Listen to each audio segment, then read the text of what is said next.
Everyone. Thank you for joining me for our Study Abroad in Africa program session, where I'm going to talk about our 3 different locations in Stellenbosch, Kigali, and Rabat. So first, I just wanted to do a quick side-by-side comparison. So we have 3 different locations for study abroad on the continent of Africa. We have one in Stellenbosch, South Africa, one in Kigali, Rwanda, and one in Rabat, Morocco. So first, I'll focus on Stellenbosch, which is an exchange program, which means that you will be studying at a local university, which is Stellenbosch University, alongside local students. So you would be directly enrolled just like you would be at Notre Dame, except you're an international student in South Africa. Whereas in Kigali and Rabat, you're actually participating in a third-party provider program called SIT. So what that means is you will be in a program with only other US study abroad students, and you will be studying at a local site.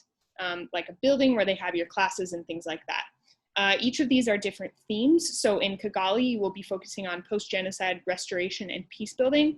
And in Rabat, you actually have 3 different choices. You can focus on field studies in journalism and new media, migration and transnational identity, or multiculturalism and human rights.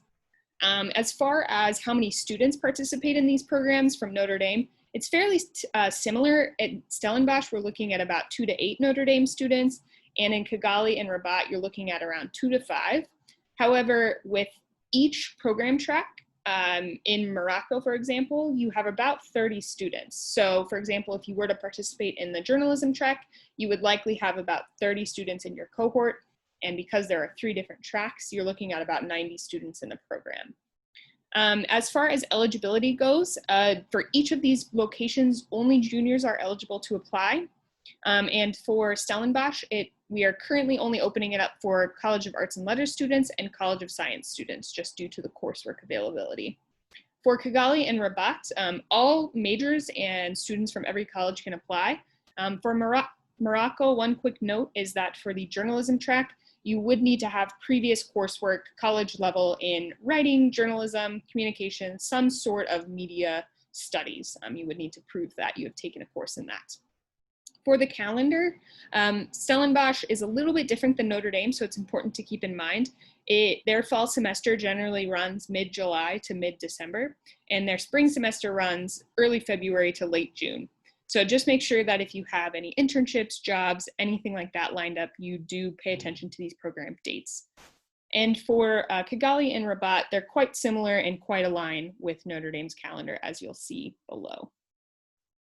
So I just wanted to go over some host university information. So for Stellenbosch, as I mentioned, you'll be studying at Stellenbosch University. This university itself is quite large. It has about 30,000 students. However, about 4,000 of those are international students. So there'll be many students who are in a very similar boat to you. And classes, honestly, are quite far-reaching, like they are at Notre Dame. You can take a lot of different subjects. A lot of the classes that are more geared towards international students are going to be looking at different topics from a South African perspective. So you'll see here, I list transitional justice and social identity and inequality. Those are just some of the more popular courses that students can take. There's 2 different types of classes you can take. You can take what's called GEP or mainstream. So GEP classes are tailored for international students. They're taught in English, and they really focus on a South African specific content, but don't expect that you have some of that background historical knowledge. You are limited to 2 GEP classes per semester. While the mainstream classes are basically a class that you would take alongside a local Stellenbosch student, and it can, again, vary in subject. For Kigali, you're really focusing on looking at the origins of conflict in Rwanda from multiple different perspectives. Really trying to analyze the different impacts the genocide has had, not only on the people, but on the country and economic profile of the country, and how they have recovered from that experience. So there is a set curriculum for this program, which is very important to note. So that means you are all limited to these 5 courses here, and every student has to take these classes. So you have a class entitled The Anatomy of Genocide and Interstate Conflict, another called Post-Genocide Restoration and Peacebuilding. Then you take Kinyarwanda, which is the local language. Then you take a research methods and ethics class, and then you participate in either an internship or an independent study. So this is a really unique part of the Kigali program, and it basically is an opportunity for you to really dive into some research that's of interest to you. It can be pretty much anything as long as it's relevant for the theme of the program. So if you want to take a look at it from a peace studies perspective, you can do something that's specifically looking at something you're interested in. Students really typically like this part of the program. So Rabat, as I mentioned, there's the 3 different tracks. For journalism, you are allowed to collaborate with local journalism students and Round Earth Media journalists, and you actually produce your own piece at the end of your semester. Then you have the migration track, which is really looking at the experience of asylum seekers and Syrian refugees and what their experience looks like coming to Morocco as well as leaving Morocco. For the multiculturalism track, you're looking at Morocco's culture since the Arab Spring and really the play between the different cultures that are existing within Morocco and how that affects each subculture. Again, set curriculum, just like Kigali. So there's your thematic course, there's a language course, which is Arabic or French, but that's only available for the journalism track. You take a research methods and ethics class, and then all students are also needing to participate in either an internship or do that independent study project. So for academics, as I mentioned, Stellenbosch is really only a good fit for arts and letters or College of Science. For Kigali and Rwanda, it's open to everybody, but it truly is a great fit for arts and letters. And because that is a set curriculum, you do need to make sure that those classes would work for you and to keep you on track. As far as best fit goes, like which students are a good fit for these programs, most importantly, I always think it's very important to think about how you want to engage with this program. Neither of these are very passive experiences. You are going to need to actively engage and really want to get to know the different students in your cohort and the material and the culture and the country that you're living in. So just keep that in mind as you're deciding on a program. For each of these locations, I've listed some majors that I've often had students come from. So Africana Studies, International Development Studies, Political Science, Psych, Soc, and Anthropology. Additionally, Sustainability and Biology would be good fits for Stellenbosch, and Peace Studies and Journalism would be good fits for Kigali and Rwanda, respectively. And each of these programs, all students are required to take 15 credit hours. As far as housing and meals go, in Stellenbosch, you will be staying in an apartment, and you'll be living on campus with either Stellenbosch students or other international students. You can choose if you want a single room or a shared room. All of those flats are fully furnished, and they're all within about a 10 to 15 minute walk from your classes. So much like Notre Dame, you would have a very similar experience with where you're living. And for meals, you are expected to prepare your own meals in your flats. You have a full kitchen. There is a student center where you would be able to purchase some meals, as they have restaurants and many kind of fast food takeaway options. And you are provided with a stipend to kind of offset some of those costs. For Kigali and Rabat, you would be staying in a homestay for the first portion. And for Kigali, that's about 6 weeks, and Rabat, that's about 8 weeks. And then you are expected to find your own housing for that independent student project, the ISP. There is a stipend for that through SIT, and they also help you find your own housing, so don't let that stress you out.